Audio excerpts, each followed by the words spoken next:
Hello friends, आज इस video में हम लोग समझने वाले हैं कि प्रोबेबिलिटी में जब हम दो डाई को एक साथ थ्रो करते हैं या रोल करते हैं तब क्या क्या रिजल्ट्स आते हैं। तो ये देखिए, जब आप दो डाई को थ्रो करेंगे तो 1 to 6 कोई भी नंबर पहली डाई पर आएगा और 1 to 6 कोई भी नंबर दूसरी डाई पर भी आएगा।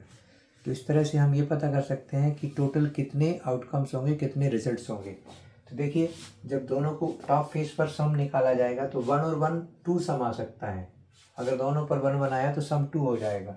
अगर एक पर 1 दूसरे पर 2 आया तो सम 3 हो जाएगा। ये सम की टेबल बनी हुई है। सम मिनिमम 2 होगा जब दोनों पे 1 1 आएगा और मैक्सिमम 12 होगा जब दोनों पर 6 6 आएगा।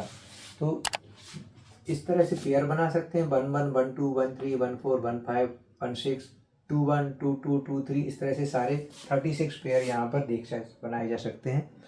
अब ये सम है, क्वेश्चन ज़्यादातर यहाँ से आता है। तो पहले ये याद रखना है कि जो सम है दोनों डाई के टॉप फेस पर जो नंबर आ रहे हैं उनका सम मिनिमम 2 होगा और मैक्सिमम 12। अब जैसे जैसे आप आगे बढ़ेंगे वैसे वैसे उसकी पॉसिबिलिटीज़ बढ़ती जाती है। जैसे नंबर सम 3 आएगा तो एक पर 1 आए दूसरे पर 2 या पहले पे 2 दूसरे पे 1, तो टोटल 2 ही ऑप्शन हैं आउट ऑफ 36। तो 2/36 उसकी प्रोबेबिलिटी हो जाएगी। इसी तरह से जब सम 4 पूछा जाएगा तो 1 3 हो सकता है, 2 2 या 3 1। Total probability is 3/36। इसी तरह से ये बढ़ती जाती है। 5 होगा तो 4, 6 होगा तो 5, 7 होगा तो 6। 7 इज द हाईएस्ट सम। उसके बाद आप देखेंगे इसकी प्रोबेबिलिटी 6/36 है। 1 से जैसे आप आगे बढ़ेंगे प्रोबेबिलिटी कम होने लगेगी। 8 के लिए 5 ऑप्शन होंगे, 2 6 3 5 4 4 5 3 6 2।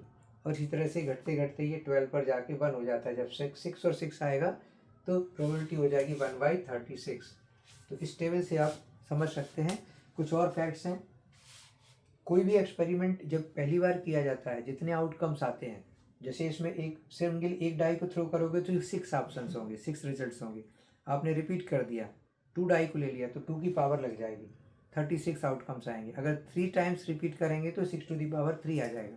इसी तरह से कॉइन में हेड और टेल 2 ही ऑप्शन होते हैं, लेकिन अगर आप एक कॉइन को 3 टाइम्स रिपीट कर रहे हैं या 3 कॉइन को एक साथ फेंक रहे हैं तो टोटल ऑप्शन 2 हो जाएंगे।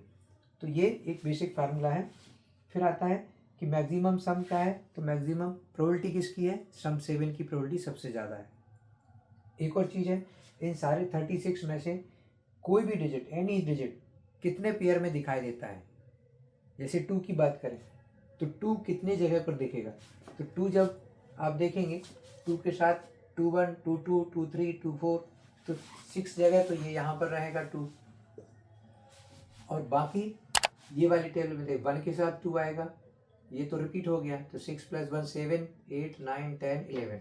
तो 11 टाइम्स कोई भी डिजिट 11 पेयर में प्रेजेंट होता है। तो कितने पेयर में प्रेजेंट नहीं होगा, 25 में, क्योंकि टोटल 36 है। तो ये सारे फैक्ट्स इस एक्सपेरिमेंट के हैं। आप इनको ठीक से समझ लेंगे तो फिर इस सब को बनाने की ज़रूरत नहीं है, बगैर बनाए ही आप आंसर कर सकते हैं। Okay, thank you.